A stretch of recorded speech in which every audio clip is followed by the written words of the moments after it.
Olá pessoal, estamos aqui com essa centrífuga Wank Innova. Ela não está rodando o cesto. Já verificamos aqui que o rotor está livre, não está travado. Caso estivesse, poderia ser a espia do freio aqui oxidada ou arrebentada. E os acessórios, essas duas peças, a haste que movimenta essa peça, ou até o manípulo, a alavanca lá em cima. Nesse caso está lá embaixo.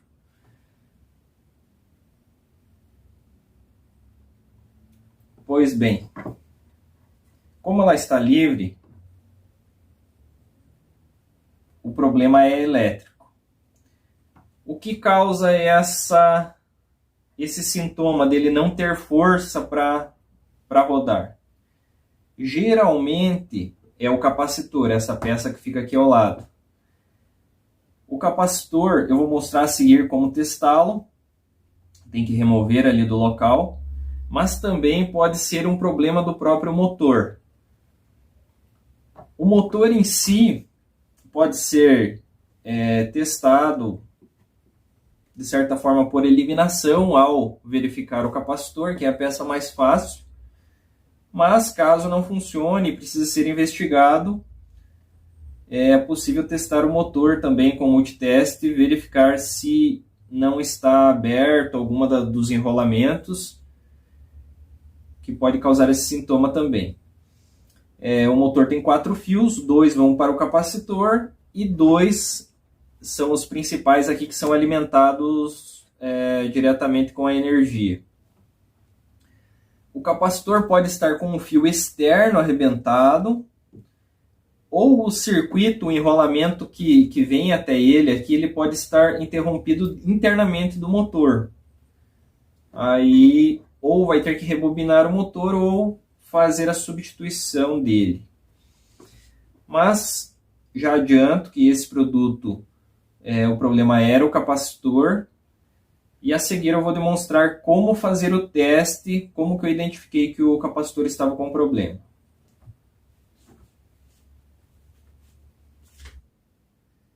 Continuando então, capacitor 18 microfarad, 250 volts, então é para uma centrífuga 127 volts. Ele tem uma tolerância de 5% nessa capacitância, então dos 18, 0,9 para cima ou para baixo. Então ele não deve ter menos de 17 microfarad. Capacitores de motor normalmente perdem capacitância. Então vamos para o teste. O teste mais comum é o teste com o multiteste analógico. Vamos lá. Então, segurando em uma das ponteiras aqui. Na outra eu não vou tocar com a minha mão, só vou encostar a ponteira. O ponteiro deu uma mexidinha, vamos inverter as pontas de prova. Ó, o ponteiro vai lá no final e volta, lentamente. Vamos inverter as ponteiras novamente. Ó, foi lá no final e volta devagar. A princípio, aparentemente, esse capacitor estaria bom, certo? Mas já adianto que não está. Esse teste, apesar de ele ter feito o comportamento que se espera de um capacitor, ele não elimina a possibilidade de estar com problema. Esse teste ele é muito eficaz para saber se o capacitor está em curto ou o capacitor está interrompido. Então já estou aproveitando para dar uma aula sobre capacitores. Uma introdução, não vamos se aprofundar muito, mas já vou falar um pouquinho. Veja que ele está na escala de vezes 10K. Por que eu falei que não se deve encostar com as duas mãos ao mesmo tempo? Porque se eu encostar no meu corpo, ele já vai dar uma resistência. Então, se eu pegar com as duas mãos no fio e aqui, ele vai fazer a leitura do meu corpo, na verdade. Então, não vai voltar a zero, que é o que a gente espera do teste do capacitor. A maioria dos capacitores, eles entram em curto ou eles ficam interrompidos. Quando eu toco uma ponteira na outra, o multímetro fica lá em cima parado. Então é exatamente isso que acontece quando o capacitor está em curto. Você encosta nas ponteiras ou nos seus fios, nos seus terminais, aqui nesse caso é fio. Você encosta e ele vai ter esse comportamento de um curto. Vai encostar, vai ficar lá no fundo de escala. Porém, não é este caso. Outro problema bastante comum é interromper o capacitor. Você coloca em seus terminais e o comportamento no multiteste é não acontecer nada. Ele fica como está lá, fica parado, o ponteiro não faz movimento nenhum. Quando acontecer isso, obviamente, você vai testar o teu multiteste. Sempre antes de executar os testes, você testa as ponteiras encostando uma na outra, verificar se não é um problema no teu equipamento.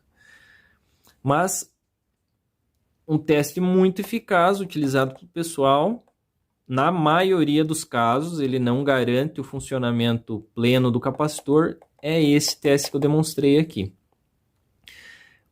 O instrumento ideal para teste de capacitores é o capacímetro. Ele verifica a capacitância, se houve ou não variação dessa capacitância. O que eu estou demonstrando aqui, já vou aproveitando para apresentar esse equipamento, ele é um multitestador, ele testa vários componentes eletrônicos, né? Aqui tem até um espaço para componentes SMD. Mas ele é um capacímetro também, e pelo preço dele, eu acho muito interessante. Tanto esse equipamento é barato, quanto esse daqui.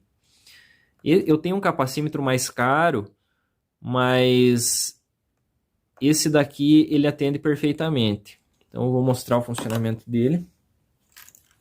Ele tem 3 ponteiras, porque ele testa vários componentes e a maioria não, mas muitos deles têm 3 terminais. Aqui a gente vai usar duas quaisquer dessas garrinhas aqui. Então eu vou plugar essa e essa. Lembrando que o capacitor sempre deve ser descarregado antes de fazer as medições para não danificar o equipamento de teste. Então, coloquei aqui e vou pressionar o botão para fazer a leitura. Então ele é um equipamento chinês, até a bateria está um pouco baixa, mas ele apresenta ali informação, ó, 629 nanofarad. Então ele está em nano, o capacitor em micro. O que a gente vai fazer para ajustar isso aí é só andar 3 casas para a esquerda. O microfarad é 1000 vezes maior do que o nanofarad. Então a gente vai descer a escala. Testar novamente. Então a informação principal é aquela ali.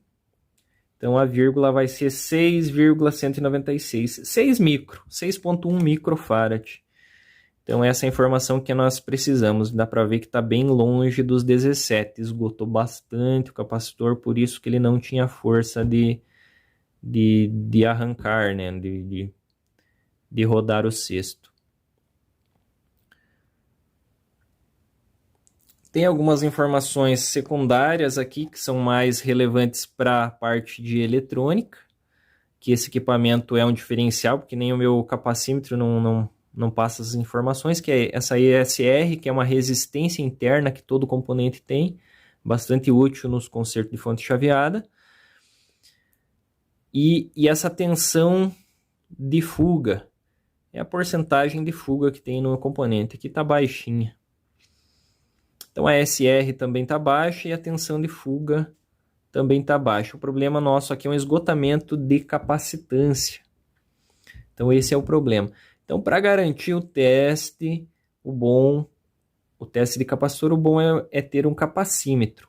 Esse equipamento aqui é um multitestador e ele tem essa opção de testar os capacitores. Identifica, inclusive, né, a gente não informou em nenhum seletor, nada, que estaríamos testando capacitância. Só o inconveniente dele é porque ele não apresenta em microfarad. Ele, na maioria das vezes, aí ele usa outras escalas, então tem que saber fazer essa conversão de múltiplos, submúltiplos. Mas não é um problema muito grande. Isso é fácil de aprender. No momento oportuno, farei um vídeo, caso haja interesse, de falar sobre essas grandezas, esses múltiplos, essa parte matemática, que é bastante útil no dia a dia. Saber fazer algumas conversões, algumas associações, parte mais teórica. Uma coisa muito útil é o capacímetro dedicado, então ele tem escalas e ele facilita bastante o teste. Vou verificar até se o meu está fácil.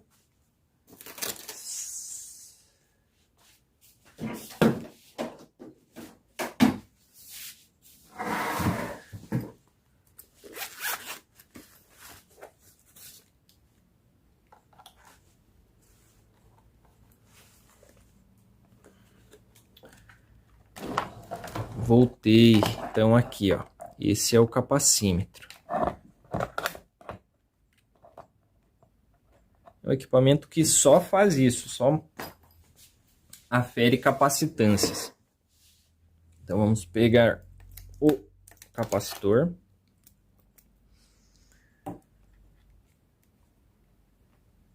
Então vamos prender uma garra de jacaré aqui.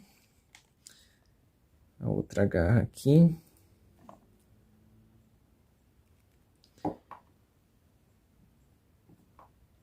Vou deixar uma fora para ligar o equipamento. Então veja que esse daqui ele tem escalas. Desde picofarad, nanofarad e microfarad. Microfarad começa daqui em diante. Então, sempre escolha uma escala maior do que a capacitância do capacitor. Então aqui, ó, esse daqui é 2 microfarad, o nosso é de 18, então não atende. Então a próxima é de 20 e já atende. Então vamos colocar o seletor aqui em 20.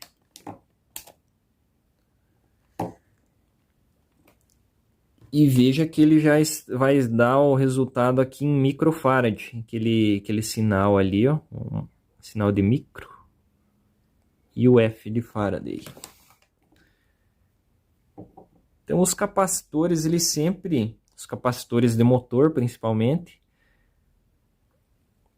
que é o nosso enfoque neste momento, eles sempre vão dar a capacitância em microfarad. Então vou conectar aqui na outra ponteira e ele vai passar lá. Veja que o resultado é muito parecido com o que a gente viu no outro, só que lá ele estava dando o valor em nanofarad. Aqui está em micro, já 6.15. Uma pequena variação, mas está dentro dos 6 micro, 6.1 que a gente viu lá. Então, confirmado, não precisaríamos ter, né? Foi mais uma forma de demonstrar esse equipamento. Mas veja a importância de ter um capacímetro para fazer o diagnóstico correto sem precisar trocar peças. E lembrando que esse daqui é um equipamento muito mais barato e ele traz informações adicionais, né? Ó, esse daqui não demonstra ESR e nem a tensão de fuga. Então ele não é tão indicado assim para eletrônica. Ele não tem todas as informações necessárias. Mas é um equipamento bem robusto, eu gosto dele, principalmente para a parte de motores, essa parte com capacitâncias maiores. Ele mede também, é possível fazer medições, né, em capacitores de alta capacitância, Ó, aqui, ó, 2.000 microfarad vezes 10, então tem mais um zero ali, 20.000 micro. Capacitores eletrolíticos grandes, que é uma vantagem que ele tem sobre alguns multitestes que não medem esse valor tão alto. Mas eu gosto dele, é bem robusto, faz tempo que eu tenho, me atendeu bastante. Mas este daqui, para a parte de eletrônica e pelo preço dele, custo-benefício é muito bom.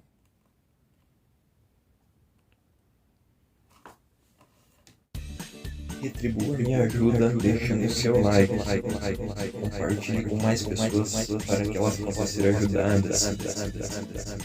Escreva nos comentários para mim melhorar a cada vídeo e se inscreva no canal se você gostou desse tipo de conteúdo, que eu me comprometo a postar toda semana um vídeo novo.